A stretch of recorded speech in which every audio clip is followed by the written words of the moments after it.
Bom dia. Então, hoje a gente está num programa. Hoje nós estamos em Maceió, pessoal. Aqui para nós é estranho, né? Porque tem uma chuva, está chovendo acho que quase 24 horas, assim. Uma chuva intensa, assim, com barulho, né? Imagino que vocês aí, a sanga bem-aventurada em Maceió, deve estar com uns 30 graus, assim, ou mais, né?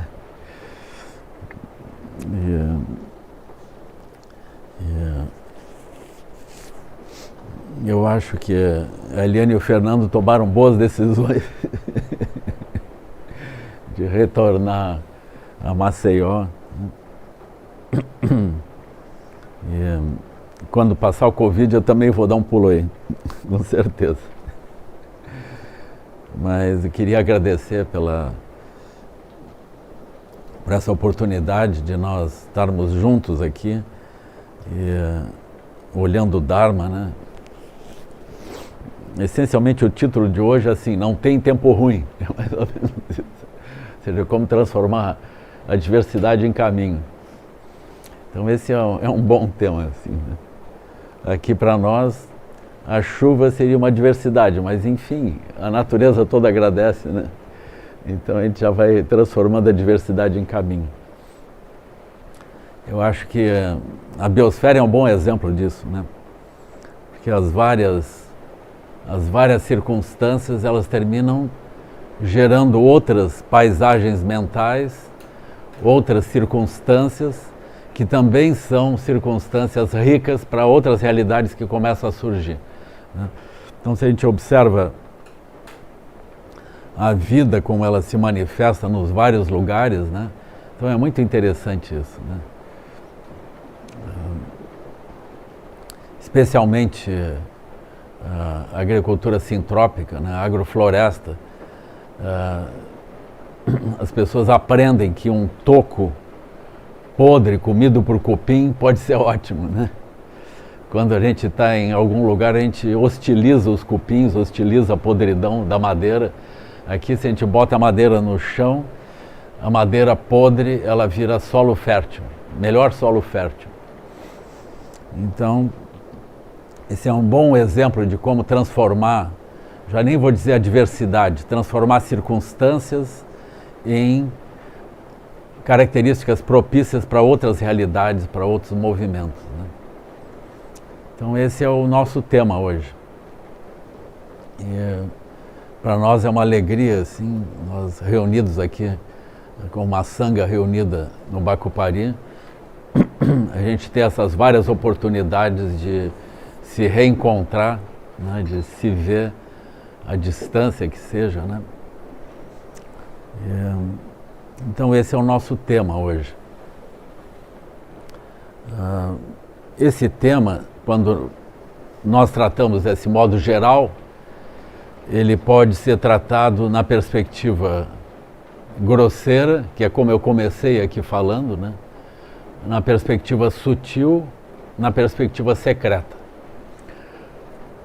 A perspectiva grosseira, ela diz respeito à nossa experiência de olhos, ouvidos, nariz, língua, tato e mente associada a olhos, ouvidos, nariz, língua e tato. Essencialmente diz respeito às bolhas de realidade. Então, se nós estamos mergulhados nas bolhas de realidade, olhando as aparências como aquilo que vai decidir se nós estamos em adversidade ou como usar essa diversidade de uma forma apropriada, isso corresponde ao aspecto grosseiro. No aspecto sutil, nós estamos olhando a diversidade, ou estamos olhando as circunstâncias como as posições de mente que nós estamos envolvidos.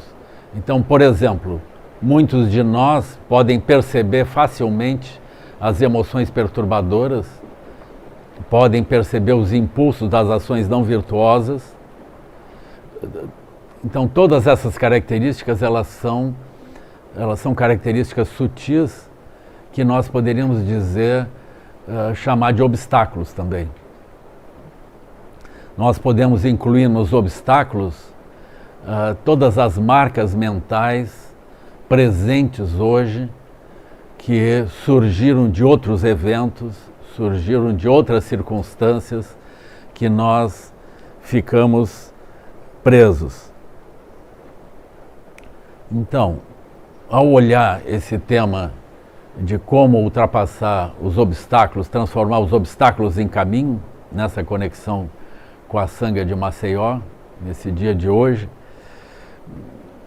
nós temos então os aspectos grosseiros a considerar, os aspectos sutis e também os aspectos secretos.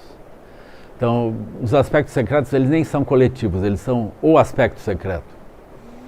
Então, o aspecto secreto, ele corresponde à compreensão da mente que é livre tanto das características sutis quanto das características grosseiras. Quando nós reconhecemos esse aspecto secreto, nós estamos próximos de conseguir a transformação completa dos aspectos grosseiros e sutis e transformá-los no próprio caminho. O reconhecimento do aspecto secreto é essencialmente a superação, no mínimo é o início da superação de todos os nossos problemas, de todos os nossos obstáculos. Quando nós estamos mergulhados no aspecto grosseiro, nós estamos presos a olhos, ouvidos, nariz, língua e tato, e a mente associada a olhos, ouvidos, nariz, língua e tato. E essa operação mental, essa operação emocional, ela se dá dentro do que nós chamamos de mente fundamental. A mente fundamental corresponde às características e às experiências acumuladas não apenas por nós individualmente, mas pelos seres humanos coletivamente e por todos os seres da biosfera em conjunto. Nós poderíamos, se a gente quiser olhar de forma mais ampla, com certeza incluir o cosmos inteiro, as estrelas, o Sol, a Lua, porque o Sol, por exemplo, ele determina centralmente as atividades todas da vida da biosfera. Vocês vão reconhecer que o céu escuro, o céu gelado, frio, ele determina centralmente as condições da biosfera. Então todos os seres, toda a vida que surge dentro da biosfera não é algo que se manifesta por si, por dentro do estômago ou da mente, mas a própria mente dos seres todos é totalmente inseparável do cosmos como um todo. Não houvesse o frio do espaço e o sol aquecido, a vida não pulsaria. Então, nós temos todos esses atores operando dentro das nossas circunstâncias. Nós estamos aqui, por exemplo, nesse momento, imaginando que os obstáculos são coisas que acontecem na nossa vida. São coisas favoráveis ou desfavoráveis que nós percebemos. Mas se o sol diminuísse a sua intensidade ou aumentasse muito a sua intensidade, nós simplesmente poderíamos desaparecer como uma coletividade de vida aqui, rapidamente. Então, nós todos estamos vivendo dentro de uma espécie de um milagre que tem um tempo de duração. Ele começou e ele cessa. Quando nós olhamos todas as circunstâncias que nós vivemos, os cientistas vão nos dizer que 15 bilhões de anos atrás nós tínhamos circunstâncias completamente diferentes. Que a Terra ela tem 5 bilhões de anos. Nesse tempo surgiu a química, surgiram os átomos. No centro do Sol nós não temos átomos, nós temos plasma. Então é alguma coisa muito notável, muito extraordinária o surgimento progressivo da vida, e ele certamente começa com o próprio surgimento do planeta Terra e a transformação progressiva, surgimento da água, da crosta, e deslocamento dos continentes, tudo isso diz respeito à forma como nós existimos hoje e determina centralmente tudo isso. Nós progressivamente vamos esquecendo e não temos lembrança desses fatores todos, e assim o centro da nossa vida se torna o quanto que nós temos no banco hoje, que idade nós temos, ou se as pessoas sorriram para nós quando nos encontraram, ou se elas fizeram uma cara feia quando nos encontraram. Então nós começamos a viver em bolhas de realidade, coisas muito restritas. Nós podemos entender essas bolhas quando nós olhamos as aranhas vivendo num canto da sala, né? Aqui eu acho que até não tem, porque o pessoal limpa constantemente assim, né? Eu não sei se eles limpam com um sentimento de compaixão pelas aranhas ou não. Essa é uma dúvida que eu tenho assim. Mas a gente entende que os seres, eles vivem num canto do que nós diríamos uma sala, e ali naquele canto eles vivem, procriam e têm a manifestação completa das suas vidas. E para saber se eles estão em crise ou não, se eles estão bem ou não, eles próprios dão uma olhada se a teia está bem, se aparece algum pernilongo ali, se aparece algum mosquito. Se não tem pernilongos, por exemplo, não é um bom lugar.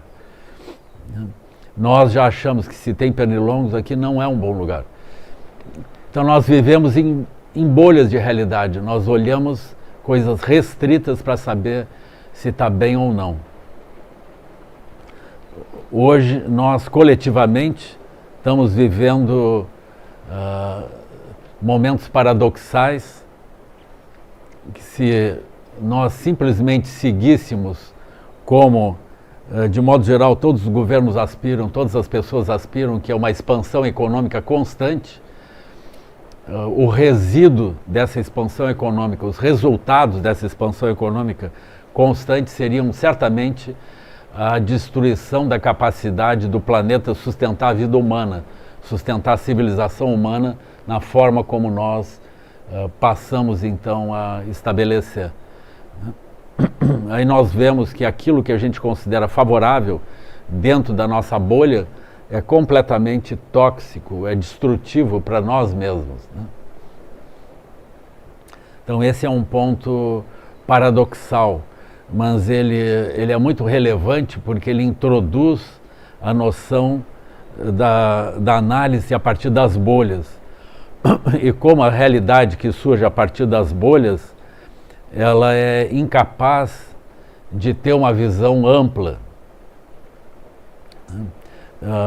Focado nas bolhas de realidade, as pessoas, quando fazem desmatamento extenso para plantio extenso, que não é para alimentar as pessoas, é para alimentar os animais que estão a 10 mil quilômetros de distância, 20 mil em outros países, eventualmente do outro lado do planeta.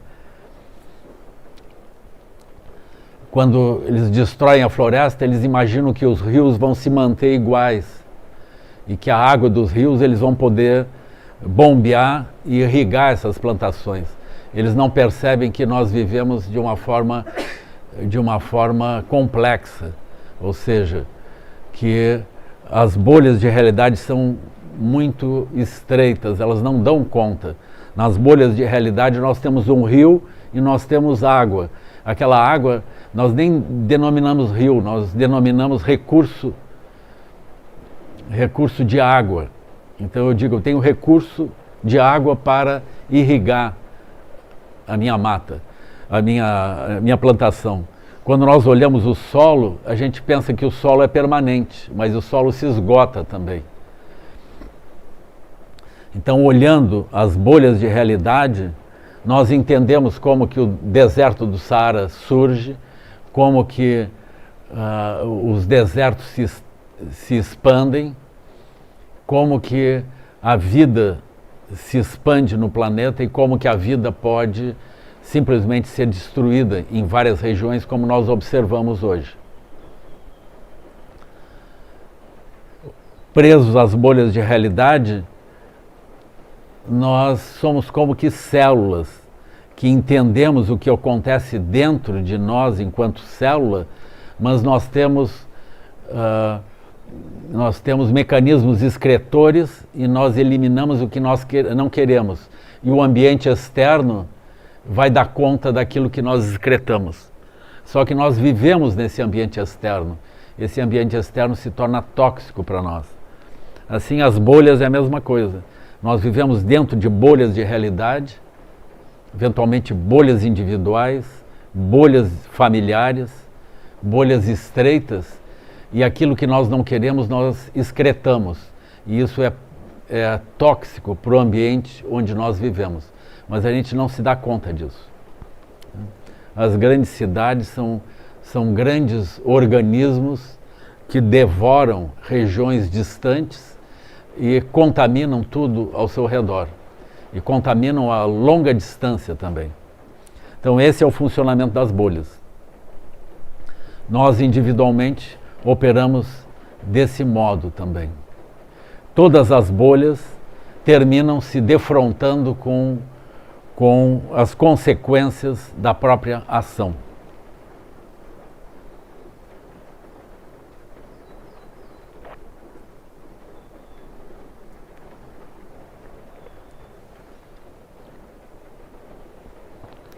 Então, quando as consequências das ações das bolhas surgem, quando nós, individualmente, dentro dessas bolhas, que são inseparáveis da nossa própria mente, mas dentro de uma consciência individual, nós nos incomodamos e sentimos que há obstáculos, há problemas, há adversidades.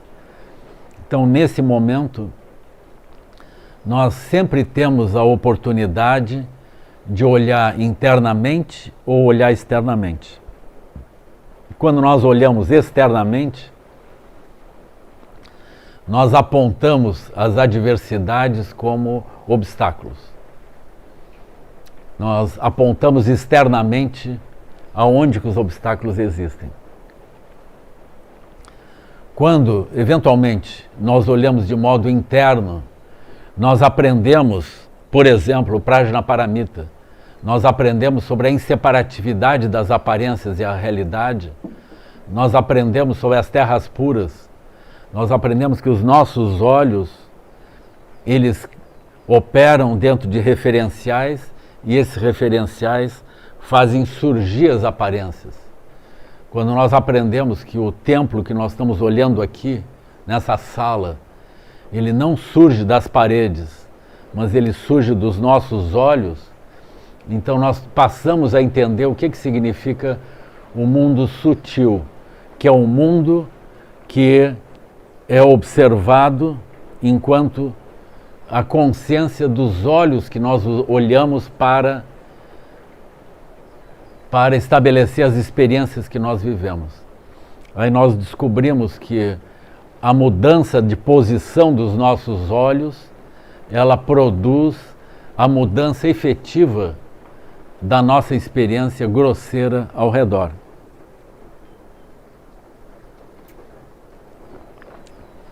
Aqui na sala, a imagem principal é Manjushri, está no centro do altar. Eu não sei se pega aqui. Não pega, né? Aí Manjushri tem uma espada na mão e na outra mão ele sustenta o Prajnaparamita. Então Manjushri significa aquilo que corta as bolhas, ele fura as bolhas, ele rompe as bolhas. A especialidade de Manjushri é romper a ilusão. Então Manjushri é o príncipe do Dharma. Então se diz que quando o Buda entrou no Parinirvana, os seus alunos seguiram meditando no mesmo lugar aonde o Buda se apresentava, sentado sobre a árvore. Com o tempo, eles se deram conta de que se eles visualizassem, enquanto meditavam, que o Buda estava ali, eles sentiam a mesma experiência da presença do Buda. Então eles viram que o aspecto secreto, o aspecto ilimitado não dual, ele podia manifestar o aspecto sutil da presença dos estados mentais do próprio Buda. E eles usufruíam essa inseparatividade.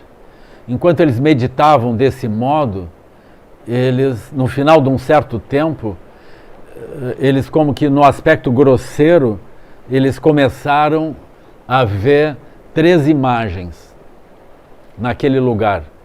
Eles não viam com os olhos físicos, eles como que adivinhavam a presença do Buda no centro, Manjushri de um lado e Chenrezig do outro lado. Então, Chenrezig significa a compaixão infinita do Buda. Manjushri significa a lucidez cortante da capacidade de reconhecer a realidade tal como ela é. E o Buda no centro, inseparável da compaixão, inseparável da lucidez, ele é o aspecto secreto, incessantemente presente, inabalável, não nascido. Então, quando nós olhamos as nossas fontes de refúgio como esses 3 aspectos, nós vamos encontrar a capacidade de lidar com os obstáculos. Então, quando surgem os obstáculos, no aspecto grosseiro, nós temos um tipo de abordagem. No aspecto sutil, nós temos outro aspecto de abordagem, outros aspectos de abordagem. No aspecto secreto, nós temos a visão última como o ponto central. Como Chenrezig surge, nós vamos perceber que o surgimento de Chenrezig, ele se dá inseparável de Manjushri.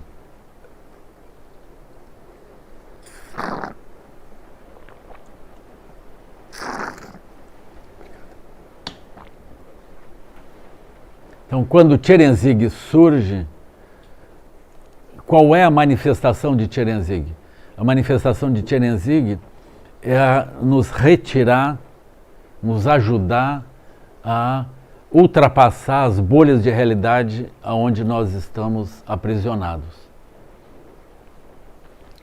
Então, quando nós quebramos as bolhas de realidade, isso é a manifestação de compaixão de Chenrezig. E assim ele nos tira do sofrimento. Esse aspecto de furar as bolhas de realidade, de romper as bolhas de realidade, é a especialidade de Manjushri. Agora, se nós olharmos Manjushri em primeiro lugar, nós estamos com obstáculos, aí vem Manjushri e rompe as bolhas. No primeiro momento, nós sentimos dor, porque nós temos apego às próprias bolhas onde nós existimos. Nós nos sentimos existindo inseparáveis dessas bolhas. Então, o rompimento das bolhas significa o rompimento das nossas identidades. E nós olhamos as nossas identidades como se nós fôssemos elas mesmas. Essa identificação das identidades com o aspecto profundo em nós, como se isso fosse a nossa realidade profunda, isso é a essência do sofrimento. Então Manjushri vem e rompe isso. Quando ele rompe isso, ele é como o cirurgião cortando a nossa carne e costurando. Isso não é agradável, mas é isso que nos cura. Então, Manjushri, quando ele corta, ele é Chenrezig, ele é a compaixão. É como um cirurgião, ele não faz alguma coisa agradável. Eventualmente ele precisa nos anestesiar para que a gente suporte o próprio tratamento. Mas o cirurgião, ele é compaixão. O cirurgião é Chenrezig. O aspecto primordial, incessantemente presente, que gera a compaixão, gera a lucidez cortante, é o próprio Buda. O Buda, enquanto Buda Sakyamuni, é inseparável de todos os Budas.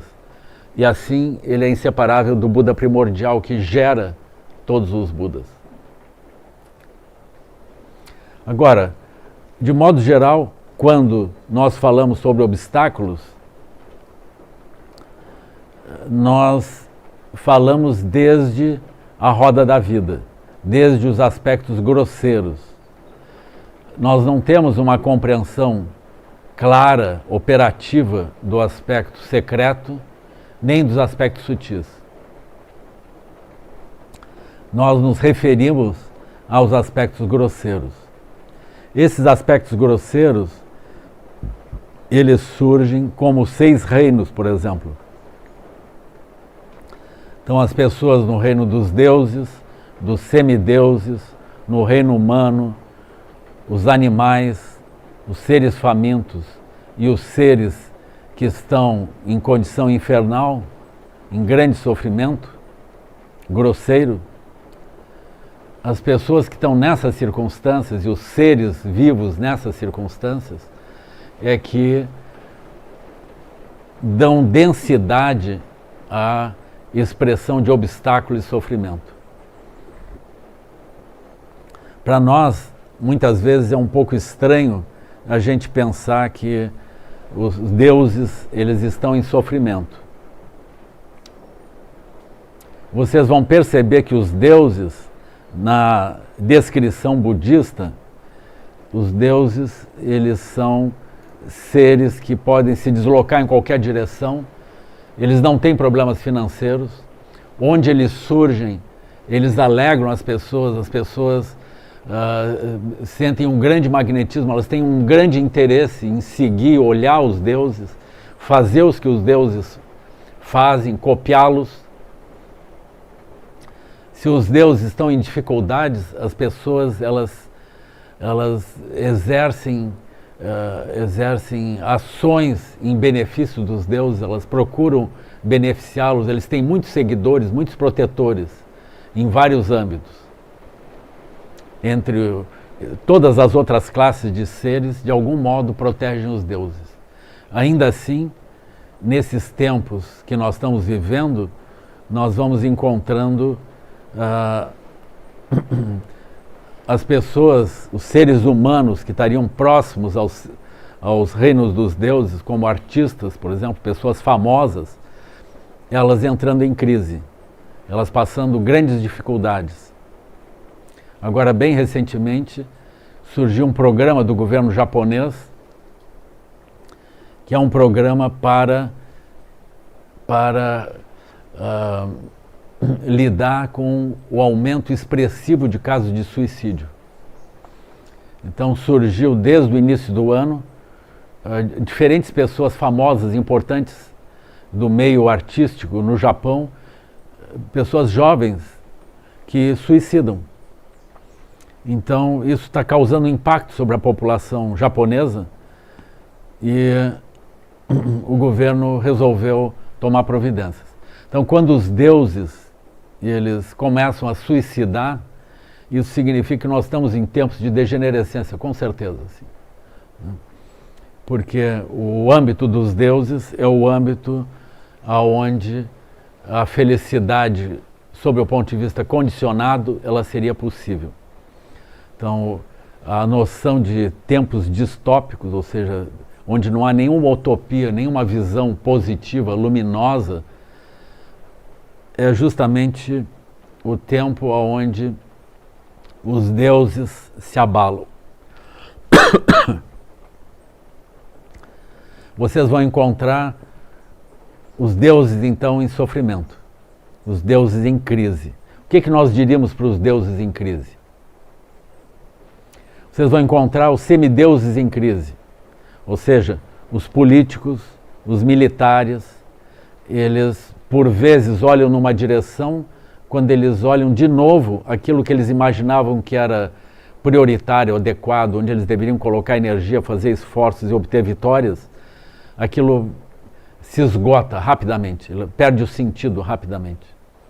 Então nós temos num tempo onde, por exemplo, os semideuses ligados à indústria do petróleo, eles não sabem se eles seguem prospectando petróleo, se aquilo vai ter futuro, ou se eles deslocam aquilo para os painéis solares, os cataventos, se eles vão investir em energia elétrica para mobilidade, o que eles fazem? Os semideuses estão confusos, eles não sabem em que direção se mover. Tem muitas diferentes ideias sobre o que é feito.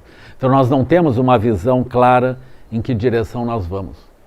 Além do mais, o setor dos semideuses ligados à guerra, eles veem as exigências constantes de expansão e as ameaças constantes em vários lugares. E ao mesmo tempo eles passam a duvidar se o problema maior da segurança está entre diferentes nações e grupos que estão surgindo, ou na própria questão ambiental, que vai retirando a capacidade de futuro da própria sociedade. Então, por um lado, a sustentação, os semideuses planejam as vitórias. Por um lado, eles consideram que eles estão abalados, ameaçados pela situação ambiental, pelo esgotamento do solo, pela elevada quantidade de insumos para a agricultura seguir produzindo, pela progressiva erosão da estabilidade social de cada um dos países. Então eles ficam abalados, eles não sabem quais são os perigos prioritários. E ao mesmo tempo eles não veem um lugar onde o que eles poderiam atingir a partir de muitas vitórias. Então eles perderam a visão de utopia. Então eles estão em crise também. Os seres humanos, olhando os deuses e olhando os semideuses, eles veem a crise dos deuses e a crise dos semideuses, repentinamente perde o sentido, o templo maior que se estabeleceu para os seres humanos, que se expressava na forma de uma multiplicidade de shopping centers por todo o planeta, que surgiu como a essência da liberdade dos seres humanos de consumir, né, que é a culminância do modelo baseado no paradigma econômico.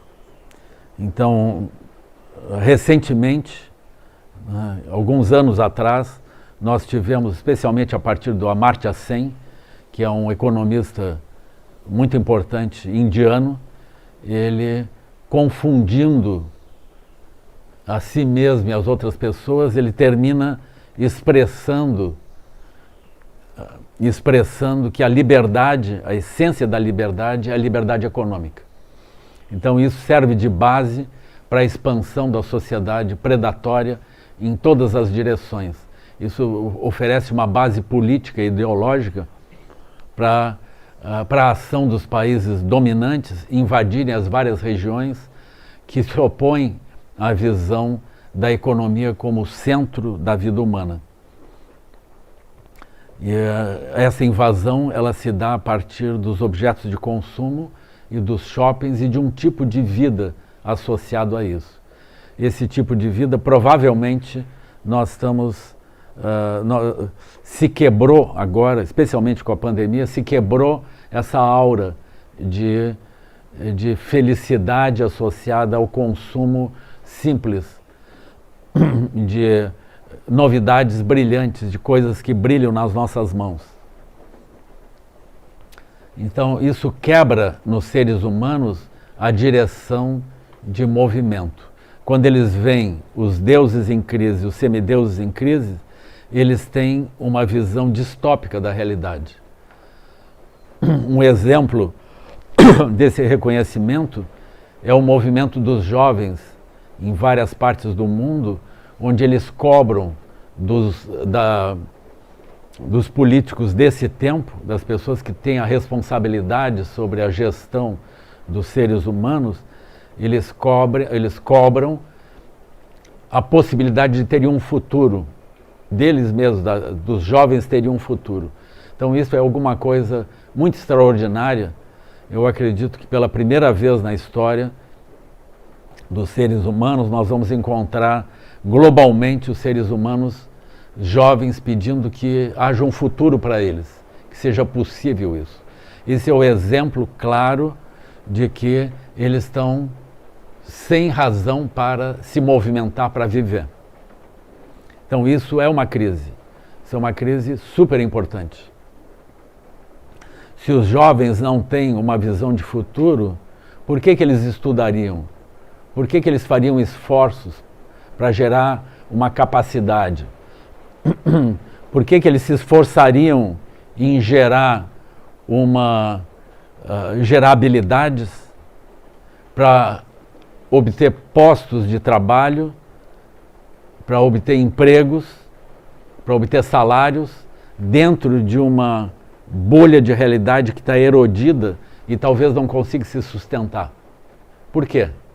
Então, é difícil para os pais explicarem isso para os filhos. As realidades que eles enfrentam no cotidiano, elas são progressivamente vistas como realidades abstratas, realidades de sonho.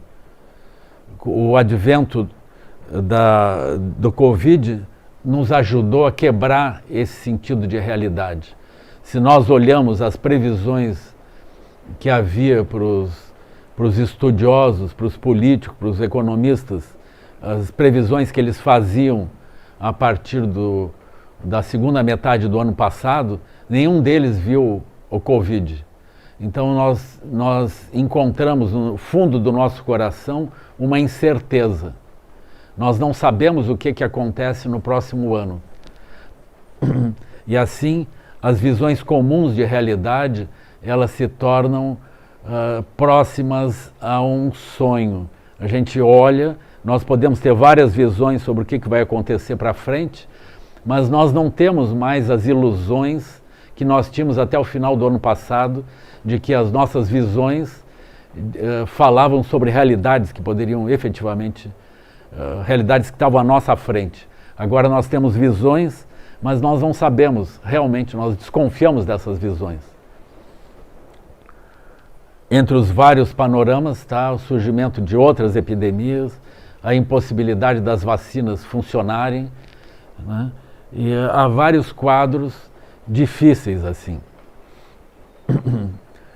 Então, sobre o ponto de vista dos seres humanos, né, eu acho muito extraordinário que pequenas coisas também se tornem muito grandes e os obstáculos eles passam a oferecer diferentes cenários. Então, num tempo onde os apps dos computadores e celulares começam a ser banidos porque eles são vistos como perigosos para a segurança nacional, então nós estamos num tempo realmente muito extraordinário, né?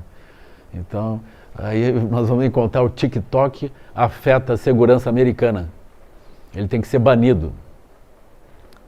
As redes, os equipamentos usados em redes de transmissão de sinal Wi-Fi, eles podem estar afetados, ligados a ameaças cruciais para a própria civilização.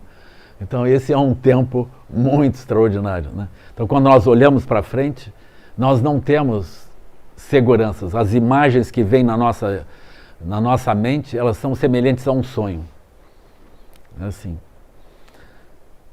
E se nós olharmos o ponto de vista dos seres humanos que sobreviveram milhares de anos mantendo a civilização humana e ainda têm essa capacidade, como os indígenas, como os Guarani aqui no sul, os Caigangue, que conseguem se manter há milhares de anos olhando a realidade como mágica, olhando a realidade como expressão da terra, expressão do sol, expressão do vento, vendo Deus vivo em todas as coisas. Quando nós olhamos e ouvimos o que eles dizem, eles falam da queda do céu, eles falam do grande problema que o homem branco está gerando para si mesmo. Eles falam que eles não estão em crise agora, eles dizem que eles estão em crise há 500 anos. Então a crise não é algo muito problemático para eles, porque eles aprenderam a sobreviver às crises. Mas os seres humanos, os brancos, esses têm uma crise que eles ainda não sabem como lidar. Eu acho muito interessante quando eles se retiram da crise, porque quando nós olhamos para eles, nós vamos dizer a economia monetária deles é muito fraca, eles são muito fracos. Porque nós olhamos com o olho da economia monetária, mas a força deles não está na economia monetária. Então eles mantêm a mesma base de raciocínio que eles estão operando antes da chegada dos europeus nessa região. E eles têm a memória da chegada e da crise da civilização europeia aqui, em todo o continente. E quando eles tomam conhecimento do que acontece nas outras partes do mundo, eles entendem os outros povos que também estão sob esse obstáculo, né? Quando nós começamos a olhar sobre a ótica das nações que estão além dos estados nacionais, ou seja, as nações, os vários povos, as várias culturas nos vários continentes, nós entendemos como eles operam e eles entendem que a crise que está sendo vivida agora, que parece que é uma crise planetária, ela na verdade ela é uma crise de um tipo de cultura que aparentemente domina o planeta, mas essa cultura ela está engolindo a si mesma. Então, de modo geral, as nações ancestrais, elas não se veem dentro da mesma crise que os brancos se veem. Quando nós olhamos os animais, aí nós vemos uma grave crise. De um modo geral, se nós podemos olhar esses obstáculos ligados aos animais, nós vemos a gravidade do fundamento da sustentação da vida como um todo. Eu vi agora bem recentemente, uma pessoa amiga mandou essas fotos dos tucanos que vivem no Pantanal sendo fotografados aqui no Rio Grande do Sul. Espécies de tucanos que não são vistas aqui, mas são do Pantanal. Eu acho muito comovente que eles se desloquem, né? Eu também fico feliz que eles se desloquem e encontrem essa capacidade por aqui. Quando passar os incêndios do Pantanal, eu acredito que eles voltam, né? Eles voltam a povoar aquela região e a vida retorna. Então, a vida ela é abalada, mas ela retorna. Então, a vida da biosfera, ela se reequilibra. Mas os seres estão abalados. É assim, não há dúvida. Se nós olhamos a crise do âmbito dos seres famintos, dos seres carentes, nós vemos como a própria Covid expandiu a disparidade de renda. Ela expandiu, as pessoas ricas se tornaram mais ricas, as pessoas pobres se tornaram mais pobres. O apoio dos governos, ele vem como um conjunto de migalhas para as pessoas pobres não morrerem e apoios maciços para grandes organizações expandirem seu poder, sua capacidade. Então nós vamos encontrando esse progressivo esgotamento da capacidade dos seres famintos. Uma linguagem super importante para lidar com esse aspecto é a linguagem da riqueza não monetária. Então, por exemplo, se nós temos o equilíbrio do ambiente e nós podemos viver na relação com o ambiente como as culturas ancestrais todas viveram e vivem até o dia de hoje, porque as culturas ancestrais elas seguem vivas.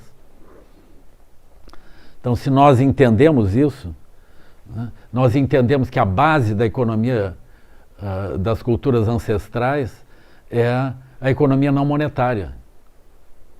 Por exemplo, vocês calculem a riqueza que é poder viver num ambiente onde o próprio ambiente garante, por gerações sucessivas, a vida da própria comunidade.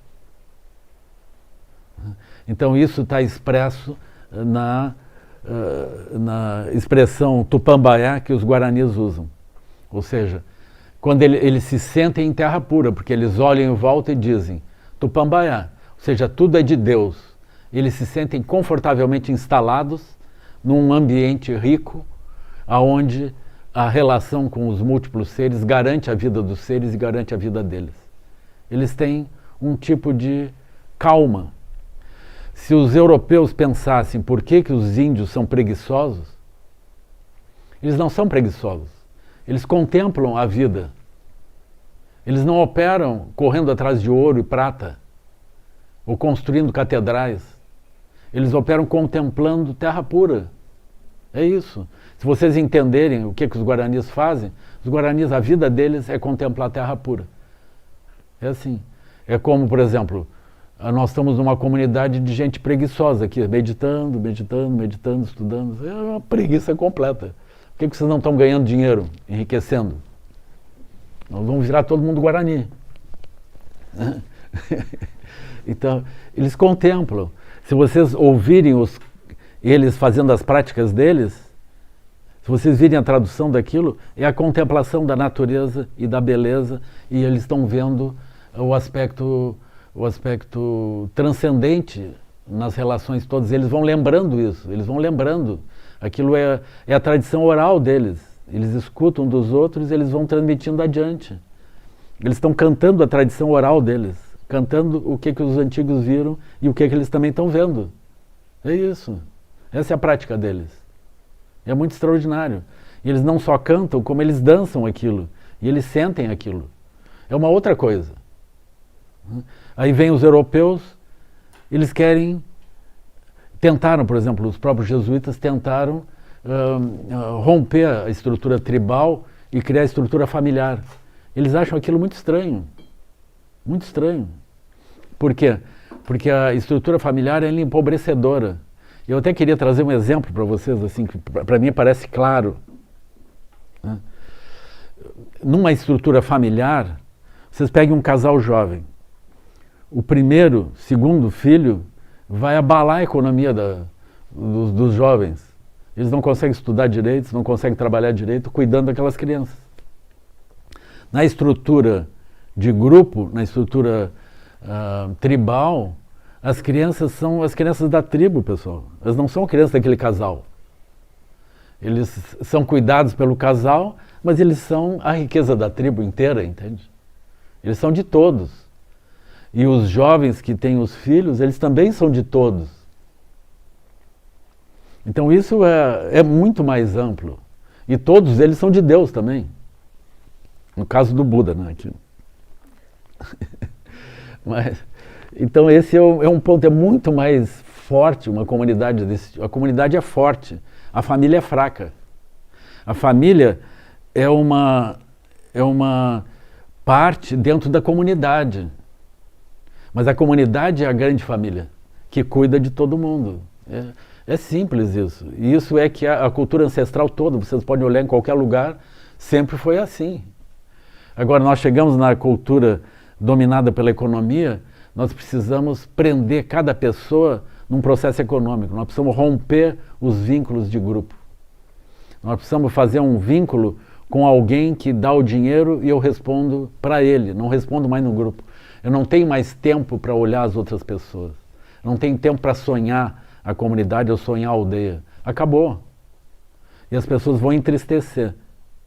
Se vocês olharem, por exemplo, as taxas de suicídio de uma cultura rica como a americana, com as taxas de suicídio das culturas africanas, é espantoso, porque muito mais suicídio entre os americanos e canadenses do que entre os africanos que estão em meio ao que nós diríamos pobreza. É assim. aonde nós temos a estrutura de aldeia e temos as estruturas de tribo juntas, de grupos familiares, as pessoas têm sentido de vida e elas têm apoio. E as crianças são riqueza. Se vocês olharem, por exemplo, o que acontece com as culturas onde as crianças começam a ser problema, o número de pessoas começa a diminuir o tempo todo. Isso Josué de Castro tinha percebido, ele associava isso à escolarização. Então, na medida que vem o processo de escolarização, as pessoas trocam de foco e as crianças começam a ser problemas. Enquanto que as culturas onde nós temos uma estrutura tribal, uma estrutura de grupo, as crianças são sempre riqueza. Então esse é um ponto interessante para a gente perceber o rompimento progressivo que foi ocorrendo.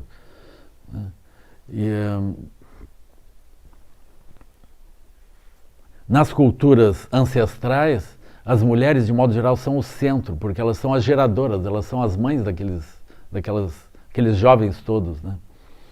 Elas são aquelas que garantem o funcionamento da vida, não só biológica, como da vida de tudo. E os homens são braços dentro disso, mas o núcleo central de inteligência, ele é um núcleo feminino, né? Então é muito interessante ver esse deslocamento. Hoje as mulheres, elas também estão aprisionadas, elas estão com argolas no nariz, tracionadas em direção ao mundo econômico.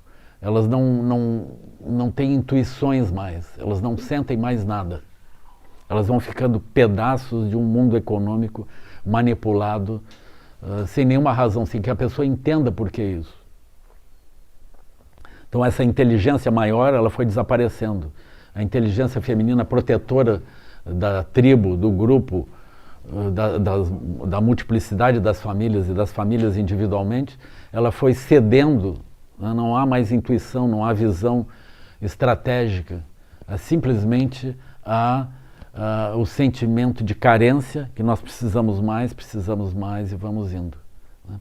E assim as pessoas vão substituindo a riqueza não monetária, que está na terra pura, na visão de terra pura, na relação com o mundo, elas vão substituindo isso pela visão monetária, onde o dinheiro que recebe no final do mês é a recompensa de estar vivo e de estar em ação.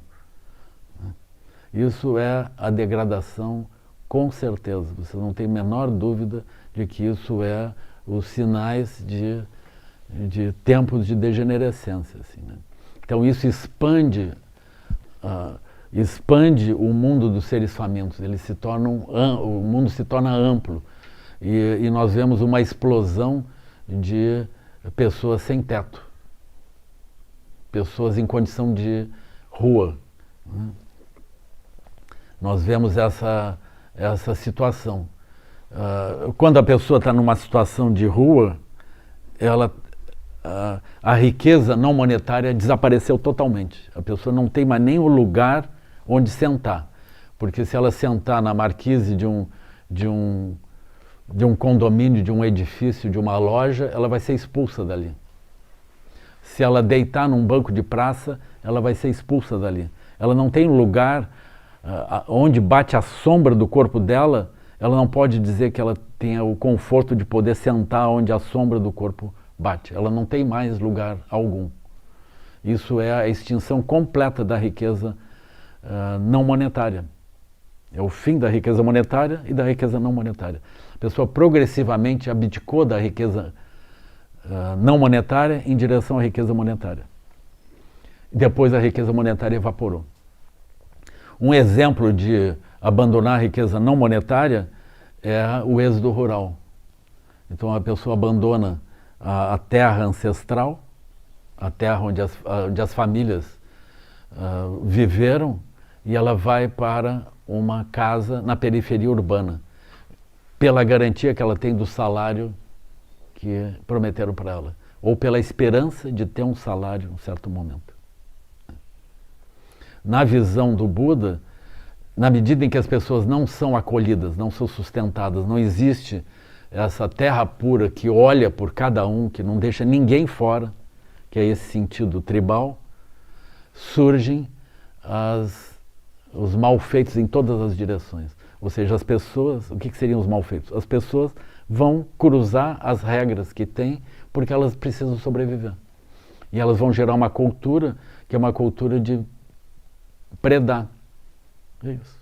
Então, no tempo do Buda, ele mesmo descreve o surgimento de milícias, surgimento de regiões que desafiam o reino, que estabelecem leis próprias, que causam problemas para as pessoas e que destroem, que são inteligências não sistêmicas, a gente diria assim. Né? Elas não pertencem à estrutura, à inteligência do grupo, elas são inteligências não sistêmicas. Por quê? Porque a inteligência do grupo ela é uma inteligência excludente. Ela é uma inteligência que está baseada em pontos e não no global. Então perde a inteligência da nação, né? Então surge inevitavelmente esses obstáculos assim. Né? Então o Buda diz, se você quiser ultrapassar isso, proteja todas as pessoas, como uma mãe e um pai protegendo cada um. Simplesmente isso. Proteja as pessoas. Integre. Nessa linguagem como eu estou utilizando, assim, ajude eles a reconhecer terra pura e reconhecer que todos estamos aqui dentro de terra pura e nos cuidamos uns aos outros. Né? A noção, por exemplo, de riqueza monetária, de distribuição de riqueza monetária ou de disparidade de renda monetária, ela não é o ponto. A linguagem da riqueza monetária não é o ponto. A linguagem do acolhimento é o ponto. A linguagem da integração é o ponto. Né? Se vocês olharem uma família, por exemplo, a riqueza é a riqueza que cuida de todos e não é o quanto cada um recebe. É a riqueza que está disponível para todos. Esse é o ponto. Então assim funciona. Se nós estamos regidos pela inteligência monetária, nós vamos ter problemas. Porque as inteligências monetárias elas vão privilegiar individualidades. É como se dentro mesmo de uma família a gente rompe e nós vamos olhar um por um dos seres. Então a riqueza é a riqueza da tribo. A riqueza da tribo é a riqueza do ambiente. Inseparável. Então a riqueza de Tupambaé é a riqueza do grupo todo. Então o cuidado dos animais, o cuidado da natureza, das árvores, de tudo, é o que produz a riqueza não monetária que enriquece a todos. Esse é o ponto. Quando os jesuítas chegaram, eles tentaram romper isso. E os guaranis não tinham energia nenhuma para trabalhar na ótica familiar. Isso os jesuítas escreveram nos textos deles, nos relatórios deles. Por quê? Porque eles preferiam, eles se sentiam muito mais felizes em trabalhar em conjunto, todo mundo fazendo uma coisa que é boa para todo mundo, do que eles fazendo cercas e dizendo, bom, isso aqui é o meu trabalho e eu tenho direito, e você fica pro lado de lá. Eles não conseguiram trabalhar assim. Então até hoje, mesmo na periferia urbana, onde eles estão empurrados, sem terras, expulsos, eles trabalham desse modo global, desse modo integrado. Né?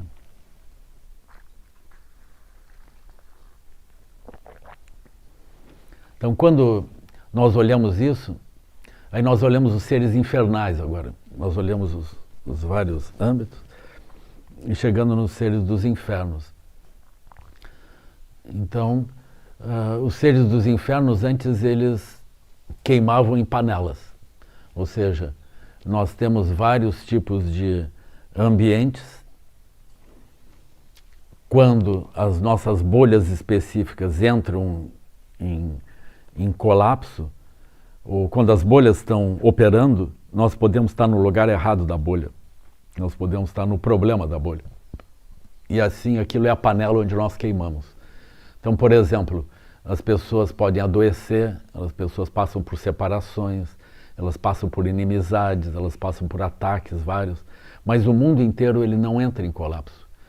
Então, no tempo de agora, nós estamos vivendo o colapso das visões.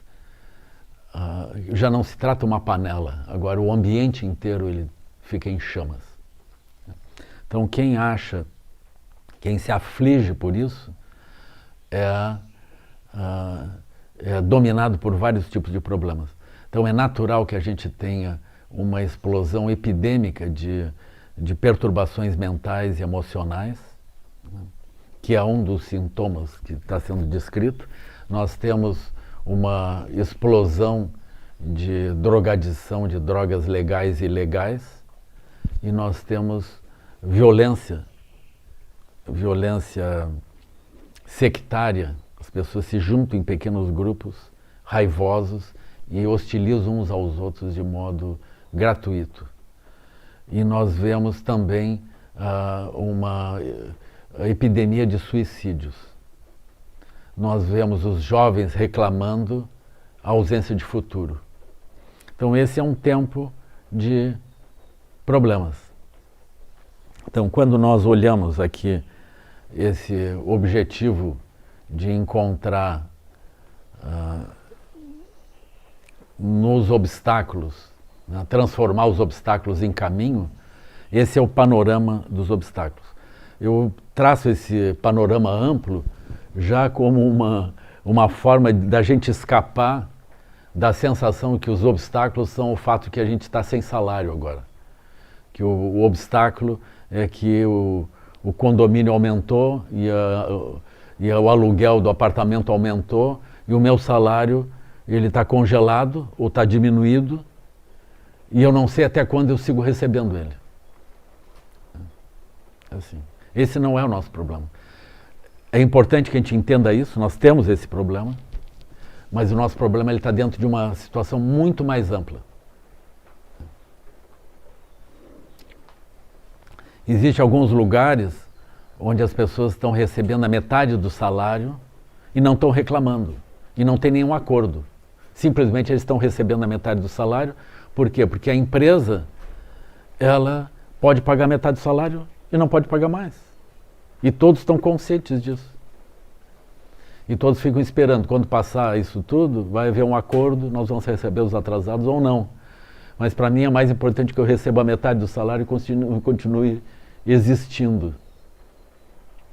É assim. E eu também não sei até quando essa empresa ela segue.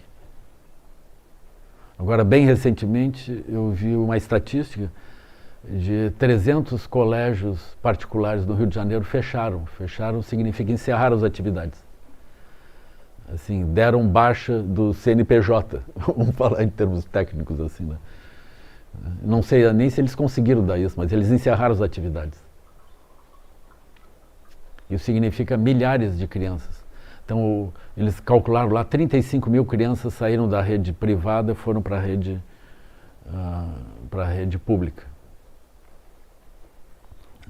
Além do mais, nós não sabemos mais o que nós vamos ensinar para os jovens, porque a gente não sabe que mundo vem adiante.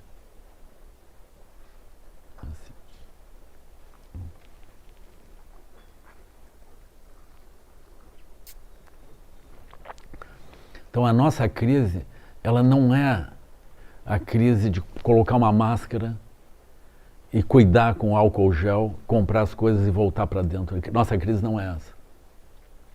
Nossa crise é muito mais ampla.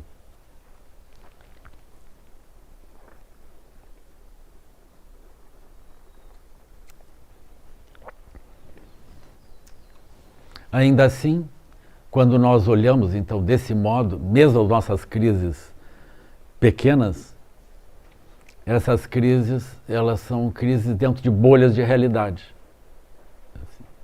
Então, há um número grande de pessoas que começa a tentar refazer a sua vida de um outro jeito. Assim. Então a gente vê esses exemplos por todo lado, né? Eu fico super comovido. Entre as coisas que eu achei mais interessantes agora nesse tempo foi esse contato com o Dr. Oumani Pameh, do Senegal, ele juntando as pessoas pobres das comunidades e das aldeias. Eles têm uma federação de aldeias que abarcam o Senegal e a Mauritânia, e eles plantando árvores, criando a defesa e a recomposição do ambiente do bordo sul do Saara. e os animais voltando, e a agricultura produzindo, e os cursos d'água retornando. Eu considero isso completamente comovente. Eu gostaria de ver isso nas redes de televisão, no noticiário, que todo dia nos alcança com visões apenas dentro das bolhas. Então a gente precisaria ver isso. Não, aquilo não é financiado pelo Banco Mundial, aquilo não é financiado por grandes multinacionais, não tem nenhuma grande empresa que leve as sementes para lá, que ponha adubos. Não, foram justamente essas grandes empresas que causaram a disruptura ambiental lá. Então as comunidades, as mães, as famílias, os grupos familiares, as aldeias, elas se levantaram e pensaram como que nós vamos recompor esse ambiente. E elas se colocaram em marcha e estão obtendo resultados. Então eu acho isso muito comovente, muito maravilhoso, assim, né, de ver essa vitalidade dos seres. Então isso nós temos, isso significa transformar obstáculos em caminho. O caminho, ele não precisa ser um caminho com uma denominação religiosa específica. O caminho é um caminho da visão mais ampla. Se as tradições religiosas trazem visões mais amplas, elas estão criando o caminho. Se as visões religiosas produzem visões estreitas, se as tradições religiosas produzem visões estreitas, elas estão dificultando o caminho. O caminho é o caminho da visão. Essa visão é olhar no tempo, para trás e para frente, de um modo mais amplo, ou muito mais amplo. Olhar a riqueza que nós temos em volta como se ela fosse para os nossos filhos, para os nossos netos e para os filhos dos nossos netos. Nós estamos ampliando a riqueza não monetária para todos os seres, não só os seres humanos, para todos os seres, ou nós estamos reduzindo a riqueza não monetária disponível para a vida em todas as direções. Nós estamos saqueando a terra de Deus ou nós estamos enriquecendo a terra de Deus? Então, quando nós nos vemos ao longo do tempo enriquecendo, isso significa que todos vão enriquecer. Então, a estabilidade da nossa vida depende dessa riqueza ampla. Esse é o ponto.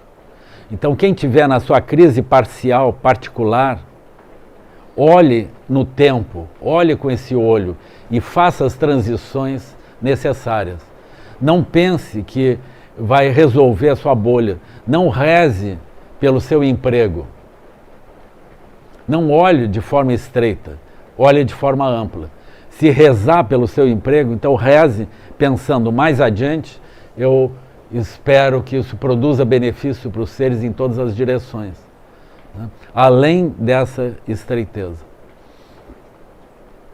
E nós precisamos ampliar a visão, não apenas no tempo, mas também no espaço. Que a gente entenda que a riqueza não monetária, ela alcance todos os seres no planeta inteiro. Ela alcance a atmosfera, alcance todas as montanhas, alcance o mar, alcance todos os rios. Quando Tupambaé, as coisas de Deus se ampliam, todos são mais ricos. Que a gente entenda que a expansão da propriedade privada, predatória, sobre as áreas dos seres, sobre as áreas que ainda são selvagens, sobre as áreas que pertencem às famílias dos animais, dos pássaros, dos peixes, isso é algo muito empobrecedor. Que a gente olhe o que acontece quando nós vamos transformando essas regiões amplas de vida em monoculturas. Que a gente entenda isso e que a gente se disponha a ampliar, a promover formas sustentáveis como agrofloresta, agricultura sintrópica e outras formas de sustentação. O mundo humano ele pode facilmente conviver com um ambiente rico no planeta. Nós não temos problemas. Os nossos problemas vêm da visão monetária e da visão de pirâmides monetárias dentro do planeta que vão produzindo o aspecto predatório e destruidor.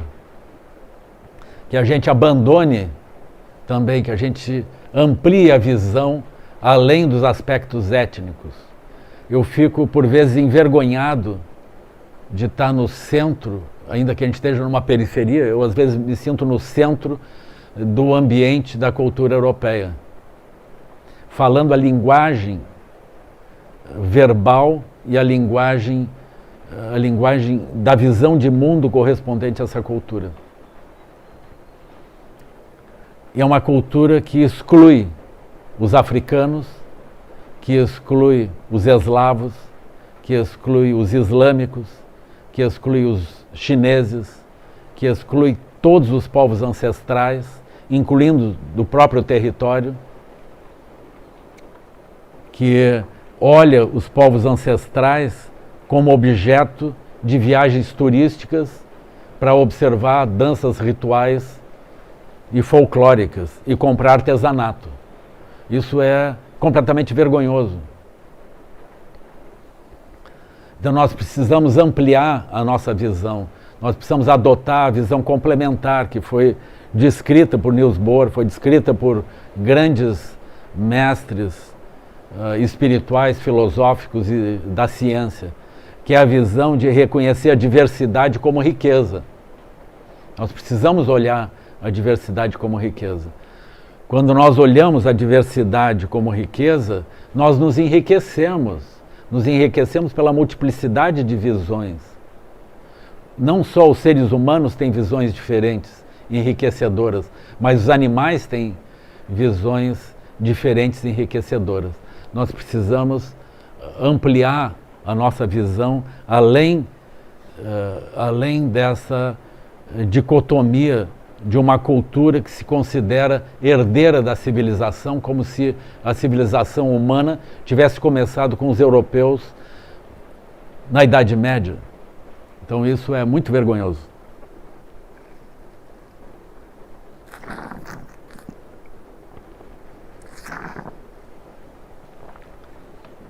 Assim, a receita geral para os nossos problemas, para as nossas frustrações, é poder ir adiante das nossas bolhas de realidade, além das paisagens mentais, além das limitações das nossas próprias identidades, das sensações de que nós somos essas identidades, e entender esses aspectos grosseiros todos dentro de um aspecto sutil. Esse aspecto sutil é a compreensão da característica luminosa que nos constrói e que constrói a multiplicidade de visões de realidade.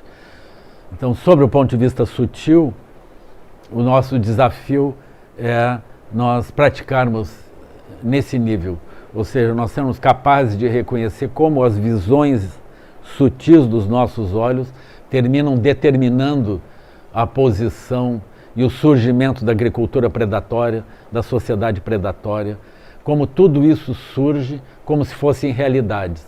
E nós, dentro do espaço sutil, nós deslocamos nosso olhar para visões mais amplas, onde nós não precisamos rejeitar as visões estreitas, mas elas simplesmente se tornam visões estreitas. Do mesmo modo que nós não rejeitamos o fato de que quando nós éramos crianças, nós brincávamos de várias formas. A gente não rejeita aquele brinquedo, nós simplesmente olhamos agora de forma mais ampla. E nós temos uma visão mais ampla. Então a sociedade como está estruturada agora, nós olhamos como um brinquedo de criança, alguma coisa menor, dentro de uma perspectiva agora muito mais ampla, que não rejeita, não demoniza, mas não está presa. As visões grosseiras pelas visões sutis mais amplas. E as visões sutis mais amplas, elas se expandindo, elas produzem visões de terra pura. Quando nós formos fazer a prática, antes da primeira palavra da prática, a gente deveria reconhecer que nós estamos dentro de um ambiente muito amplo, complexo, muitas visões, e todas elas surgem pela luminosidade da mente. A luminosidade da mente, ela não tem origem, ela não tem tempo, ela está incessantemente presente. Junto com isso tem uma lucidez incessante. Essa lucidez não tem início e não tem fim. Há uma abertura da nossa mente que está além das nossas designações, da nossa sensação de sermos humanos, de estarmos num tempo. Nós temos essa abertura. Essa abertura é o aspecto secreto. Quando nós reconhecemos e nos identificamos com essa abertura, isso é o fim do caminho. E é desse ponto que todas as visões propícias podem surgir. Então, quando nós estamos operando no aspecto grosseiro e no aspecto sutil, nós estamos exercendo essa liberdade ampla do aspecto secreto. Esse aspecto secreto, unido ao aspecto sutil e unido ao aspecto grosseiro, reequilibra a operação no mundo.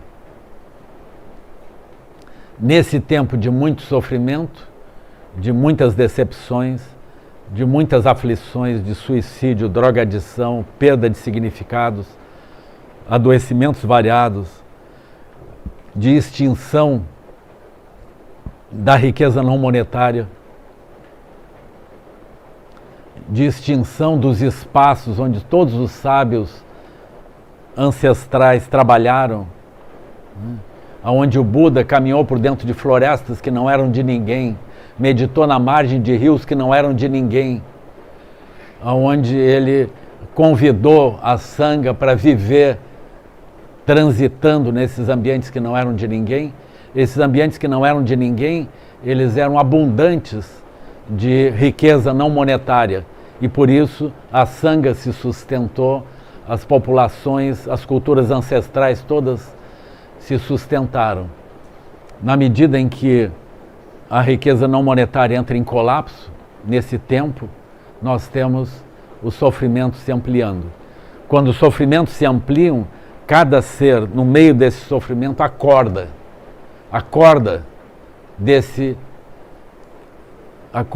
lúcido, sentindo que tem que fazer alguma coisa. E que esse acordar sacuda as bolhas e que nos permita reinventar, reencantar a realidade, fazer o surgimento das terras puras. Nesse momento, cada um de nós pode exercer esse aspecto criativo e luminoso e ajudar a construir essas terras puras. Esse surgimento já é a primavera. Ainda que tenham dias de muita chuva, muitas trovoadas e frio, nós sabemos que nós estamos entrando na primavera. Então esse é o ponto. Assim. A gente lembra dessa primavera. Essa primavera ela não é feita por um desígnio de alguém. Os seres todos acordam e produzem flores e produzem a primavera. E é assim. Então eu queria agradecer